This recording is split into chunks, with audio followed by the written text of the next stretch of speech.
CJ with an I and not with a Y, and I'm back with another video. So y'all was kind of falling off because I really kind of got discouraged because I just feel like my YouTube is not going anywhere. All you can do is keep being persistent and keep trying, and that's what I gotta keep in mind, period. Even if I don't have no subscribers, even if I'm not getting paid, I need to do it like I'm getting paid. I need to do it with a passion because I need. This is something I really want to do. Story time is about my first job and how I worked for a company. I'll just tell y'all, it was Zaxby's. This story is about my first time when I worked at Zaxby's, my 11th grade year of high school. How my manager slept with my boyfriend. Yes, baby, she was plotting. So, just to start off with the story time, I have to give y'all their name. So, we're gonna start with Miss Willow herself.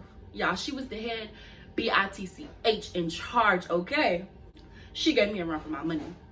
Then we had another manager below her. We're gonna call her Tony. Then we had the overall store manager. His name, we're gonna call him Daniel. Because even though I'm listing off the managers, Daniel was in charge of the whole store. He was working on being in charge of other stores. So he's a big part of this story. Then we have my ex, we're gonna call him CJ. And then we have someone who's not really important to the story, but he does have a part. So we're just gonna call him Old Man.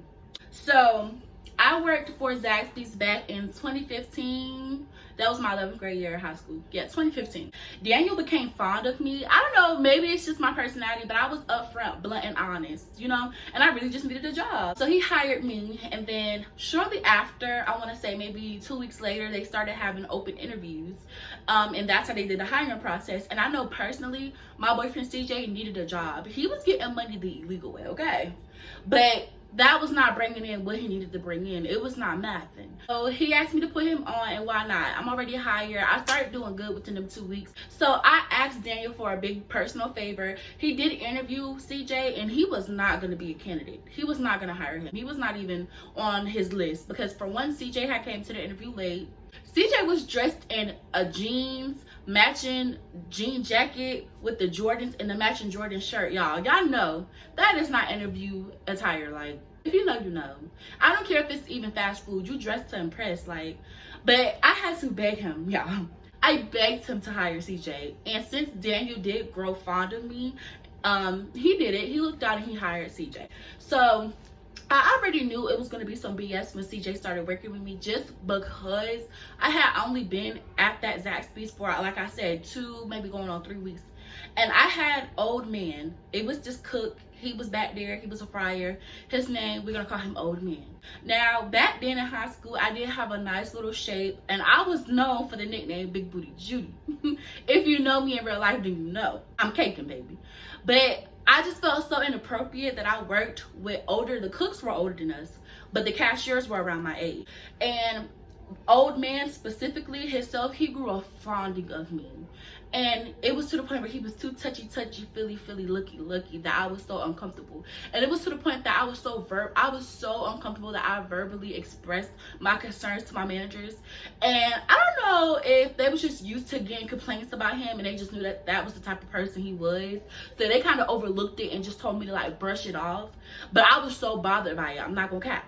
So I did vent to CJ about this before he got hired. So when we got hired together and they would put us on shifts together, CJ, my ex-boyfriend, he was a hothead, y'all.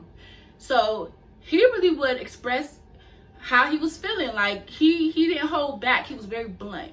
One day we was working on a shift together and Old Man said something like, "Damn, you looking real thick today." Something so inappropriate, y'all. And CJ, I just know he just stopped doing what he was doing. He stopped cooking, all of that, and was like, "Look, don't talk to her like that. Don't speak to her. Don't let me catch you say nothing to her, or it's a problem. Like, it's on site."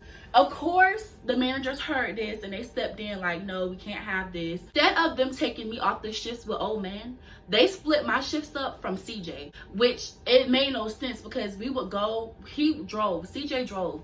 Like, that was my boyfriend. He drove me to work and home from work when we both got off at the same time. So that was kind of messing me up, and I started losing hours because I couldn't get to work as much unless I walked or took the bus. And I was getting off, y'all. We was getting off at 12 o'clock at night. So who wants to walk home 12 o'clock at night? Who wants to walk home 12 o'clock at night, 1 o'clock in the morning, knowing I had to go to work the next day by myself? So I started losing hours from this, and I did start to complain because even though I was in high school, my living situation, I had to pay bills. Like, I had to buy my own clothes, own shoes, phone bill, baby rent. I had bills. So they started putting us back on the shifts together, but still, old man was still working with us. So I guess one night he wanted to test CJ's gangster, and he physically walked up to me, y'all. Walked past me, brushed me, and said something seductive to me where everybody could hear it. CJ dropped his stuff, ran up on him, a quick boop, boop, boop, in front of the customers. I'm telling you, Zaxby's used to be packed. Of course, the managers broke it up, and they threatened to call the cops on old man because he threatened to shoot CJ. We had to go back to work like nothing happened. So CJ did not end up getting fired, only because it would have fell back on management, because I had expressed my concern about the things old man was saying to me, how he was moving and acting, and it made me so uncomfortable. And I had did this more than once, more than twice. Y'all, I did this more than 3 times. It was to the point where I think I even had to physically write it down. Like, I really had to report it, and they still were not doing anything. So they did not fire CJ, even though he did initiate the fight. I'm gonna be real, but I feel like it was causable action. Like, it had to be done. That was strike number 1 with that job. The heat was kind of on us because how CJ reacted. They kind of felt like it was a liability to have us working together, because, you know, feelings get involved. It's never good to mix business with pleasure. But like I said, he was my ride, and I was really good. I was really good at my job, that they was even thinking about making me, like, what is that shit called? A shift leader. That's what it's called. So months go by, y'all. It was going pretty good, but I just knew it was gonna come to an end, y'all. So one day we had a big rush. Mind y'all, this is my first job, and even though I was excelling in my job, everybody messes up and people make mistakes. Today we had a real big rush. Like, I'm telling y'all, like, it was like school buses back to back to back, to where it was so like packed that the line was outside of the job. And I just kind of, you know, I got overwhelmed and nervous, and I ended up giving out the wrong change. And if you ever worked in fast food or customer service on a register, then you know, you get rolled up if your drawer is over $3 or $4 or $5 or more. Y'all, my drawer was short $100. Please don't ask me how I did that mix up, y'all. Somewhere in exchange of interactions, y'all, I must have. What happened was, someone's order came up to $100 and something. I ended up giving them $100 and something by mistake. If you get what I'm saying. I don't know how I made that mistake, y'all. I was what, like 16? I don't know how I made the mistake, but I did, y'all. That right there caused controversy in the work area for me alone. So imagine it's heat on me because, oh, they think, oh, me and CJ bringing problems into work, and then on top of that, I messed up my money. And granted, they did not fire me, and I appreciate them so much for that. I was one of their best workers. I'm not capping, y'all. The managers was really on top of me. Like, they really made me feel excluded. And I know I fucked up, y'all. I fucked up with the money, but they really made me feel it. Like, I really felt like, oh yeah, they singling me out for real. So then on top of that, I'm telling y'all, I'm not exaggerating, I want to say a week or 2 goes by, the managers, Willow and Tony, still making jokes about me messing up my money. Like, I could be on the drawer and I might need a manager's fingerprint to come override a transaction or things like that. Here they go. Oh, make sure that you don't fuck up this time. Make sure you hide your money. Shayna's around. Like, how old are you? You like 27, 28. And you trying to make fun of me? Yeah, I might have messed up my money. And yeah, I might have messed up my account, but can you beat me? Oh, okay. You can make jokes, but can you fight? And that's what started to come through my mind, because I hate bullies, y'all. I hate bullies. I've never actually got bullied, like, by kids my age, but I felt like these grown women were trying me. And then I even spoke up about it. You know, I'm telling Daniel, since he's over everybody, like, you know, Willow especially is making me feel very uncomfortable. She keeps joking about it. Then she started to get on me about my work performance, and that's something I did not play, because I knew I was getting good at my job. She would mop the floor. She would make me go over it 2 or 3 times, which would push me back from leaving work an extra hour and 30 minutes. She'll make me mop the floor again after I mop, talking about, I can't see the stripes of it being a figure 8. bitch, I'm mopping the floors that people is about to walk on early in the morning. What the fuck? They not looking for no fucking figure 8 streaks Like, I knew she was just fucking with me to fuck with me. Stuff like that pissed me off. Mind y'all, I was still 16. I was a minor. But it got to the point where I was getting home from work 2 o'clock in the morning, y'all. Y'all, it was to the point where she was fucking up my performance so much, making it seem like I was fucking up so bad that I wouldn't be able to leave work until 2 o'clock. And then I'll get home knowing I have to be up by 7 to be to school by 8:30. To where my sister stepped in and was like, yeah, this is getting out of hand. So one day she made me so mad, y'all. Willow made me so mad. She was talking about me, saying how I don't know how to clean the floor. So I imagine how dirty my house was. I can't count money. So just imagine how hard my body count is. You know, just really cracking on me. My jaw. She's like 27, 28. And I'm 16. And y'all, at that point, I couldn't take it no more. Like, and then she would make everybody else stay late if she felt like my cleaning was not up to par, just to kind of get everybody else mad at me. So I remember I went in the bathroom, called my sister, and I was like, yeah, come get me. I know you told me I need to show responsibility and keep a job, but I'm about to quit because I'm about to fuck her up. And y'all, I felt like that ass whooping would have been validated because she deserved it. Because I hate when people try to use authority to get over or fuck over little kids. I don't like that. Especially because you're trying to bully me, bitch. You gonna bully the wrong one. Like, I caught my sister crying, and my sister knew I was serious because I was crying. I was dead ass. My sister came. We lived close to the store, so my sister pulled up like within 10 minutes of me calling her.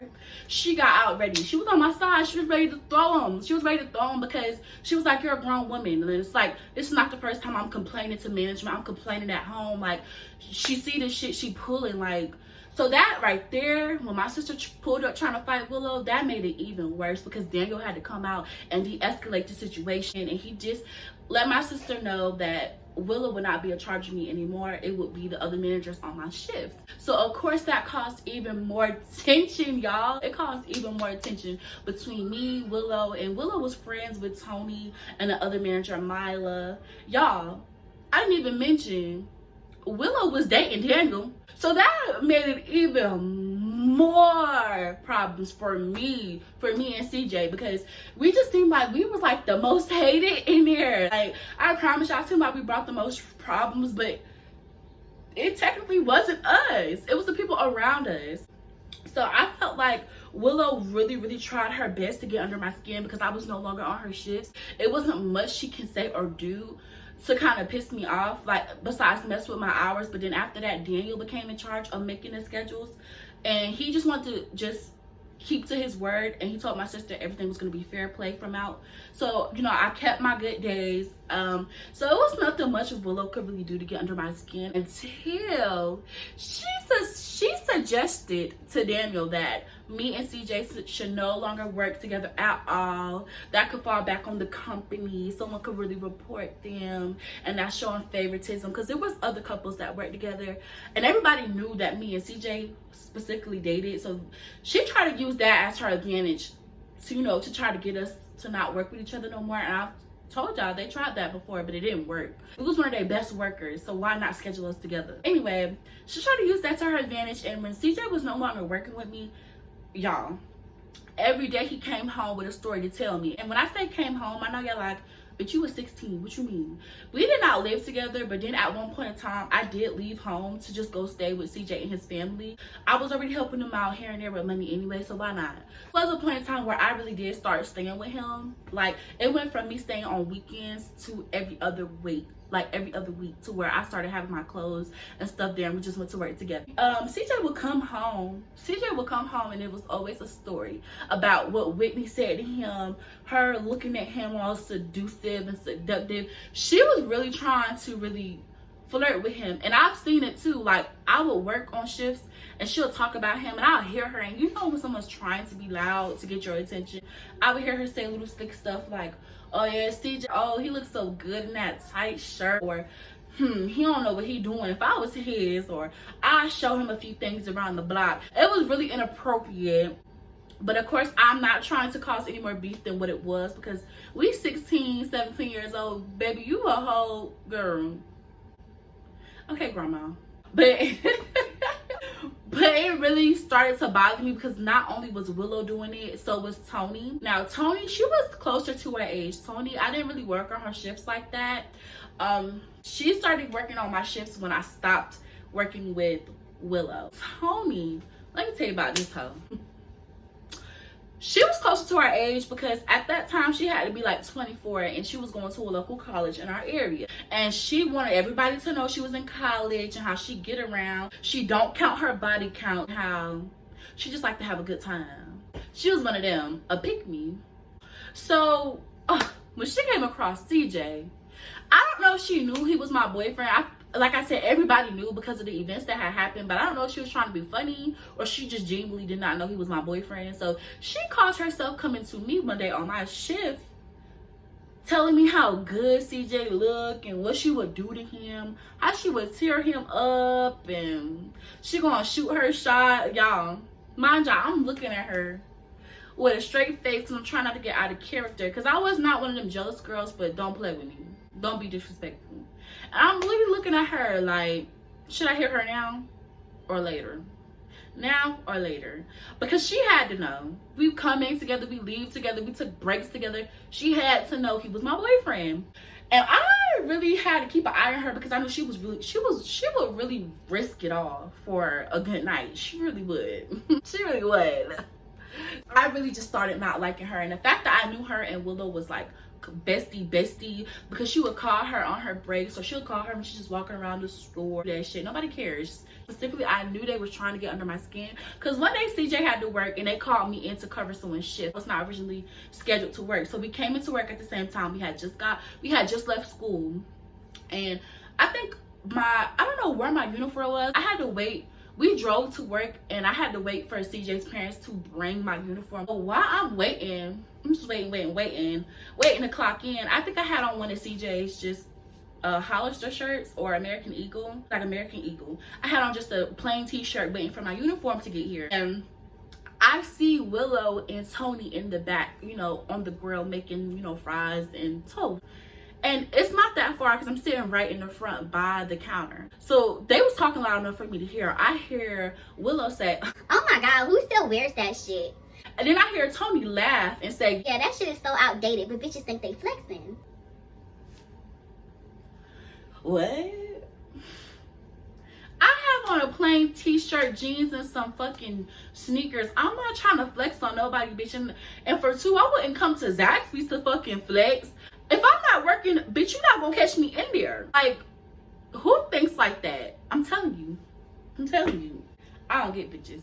But yeah, so it was a lot of attention at work, like a lot. So eventually my year came around for me being at Zaxby's, and y'all, like I said, they tried to promote me to a shift leader. But unfortunately, I ended up moving with a family member, with one of my aunts, and she stayed in the next town over. So I had to leave Zaxby's to work somewhere closer to where I stayed, closer to home. And CJ, he stayed. And I was kind of hesitant about leaving. I should have just, I don't know what I could have did, y'all, but I really did not want to leave my nigga behind because so many people wanted to fuck with him. We had Willow trying to fuck with him for get backs, even though she was dating the general store manager. We had Tony, she told everybody she was here for a good time and a good night. So then we had a few new hires that were coming in once I put in my 2 weeks notice and they knew they was gonna need help. It was a bunch of girls. Okay, y'all, I don't know where I left off at with this video. I know I was sitting down comfortable talking, but then I had got like a phone call. So I ended up getting a new job the next town over with a family member. I'm just gonna stay with my aunt. And I was kind of hesitant to leave CJ because I knew, like, so I kind of knew we was solid, but to a certain extent because we were still young. You know, temptation is real. And I just feel like he got off from the attention. Yeah, he kind of did not like the predicament it was putting me in and how I was uncomfortable with it. Yeah, that part he did not like. And he was very, very, like, spoken about it. He's very verbal about it. He let them know, like, y'all need to chill. Like, there's plenty of times he even threatened to quit because he did not like so much tension that was going on with me and our managers, people who had authority over us. So I do give him credit for that. But like I said, he also did thrive and get off on the attention. Like, who's not? Who's not? You got so many girls trying to fuck with you, whether it's they really like you for real or they doing it for get back. He liked the attention. I don't care what nobody said. He was eating up. So I was kind of hesitant about moving and changing. I was hesitant about moving and changing jobs, but I mean, life happens, and maybe it happened for the better, because once I did leave the job, we still stayed with each other and we still went to the same school with each other, me and CJ. So after that, we did kind of break off for like, I'll say a few months, and during that break, you guessed it, he had ended up fucking one of our new one of our new co-workers that got hired there. We just gonna call her Sylvester, because she was a slimy cat. We gonna call her Sylvester because she don't even matter. So he ended up fucking this new coworker. We gonna call her Sylvester. I ended up meeting her before I had left that job. He ended up actually fucking Tony, you know, the little young thought, hot pocket. And then with Willow, he just told me she kept on throwing passes and advances at him, but you know, she was a little bit way older than us, so that's not his stilo. That was not his speed. He ended up fucking a lot of our co-workers, because I want to say off gate, I could think of 3. And I was kind of upset, but I just knew it was kind of bound to happen. But yes, I did hold him accountable. When I put him out 2 weeks notice, I did give them a piece of their medicine. I finally gave them bitches a piece of what they fucking needed. Like, I was talking my shit every day faithfully, because I wanted them to give me a reason to go ahead and leave early. Even though I already had put him out 2 weeks notice, give me another reason. Like, what was the reason? Yeah, once I left, he fucked a lot of our co-workers. Granted, I already knew what was gonna happen. It was no surprise to me. So yeah, I still follow them to this day. If y'all wanted an update, I followed Tony on, we have each other on Instagram. Now she changed her whole life around. She's so godly. I know she's in nursing school. Yeah, you do that, because I'm pretty sure you had to have a few exams on that little kitty cat down there, a little nasty. And with Willow, only thing I had was that she had added me on Snapchat. I want to say my 12th grade year of high school, a whole year later. I don't know, maybe she was trying to grind my gears. I don't know, but I accepted the whole, and she would just watch everything I post. And I knew she was still throwing subliminals at me, because it would relate to me. Like, that's miserable. That's miserable and bitter. Somebody who is still, girl, you hate my guts for what? You hate my guts because my nigga was in them? Like, what is it? I did not mention this, but one day when I was working on Daniel's shift, he accidentally slid past me and tapped my butt. Now granted, it might have been an accident, because I do have a big wagon back there. And he did apologize. He was like, you know, I'm sorry, I didn't mean to do it, like, you know. But I was to catch him staring at me, and even everybody would ask me a few times around the restaurant, like, why Daniel be looking at you like that? I don't know, y'all. He old enough to be my uncle or something. I don't know. And I felt like, oh, because they were a couple, maybe she felt some type of way. Who knows? I don't care. Don't care. But yeah, that's the only update. I only have Tony and Willow, and them bitches still them. Still can't beat me, but they still them. So that was my story time of how my manager slept with my boyfriend. I just wanted to give y'all that quick story time. And if y'all can relate, leave a comment. Please like, comment, share, and subscribe to y'all. So please support your girl. Support a small YouTuber, y'all. Like, and I appreciate you guys who do watch. Even if you are just a friend of me, an enemy, or a friend of mine, I appreciate all the support. I hope you guys have a great one.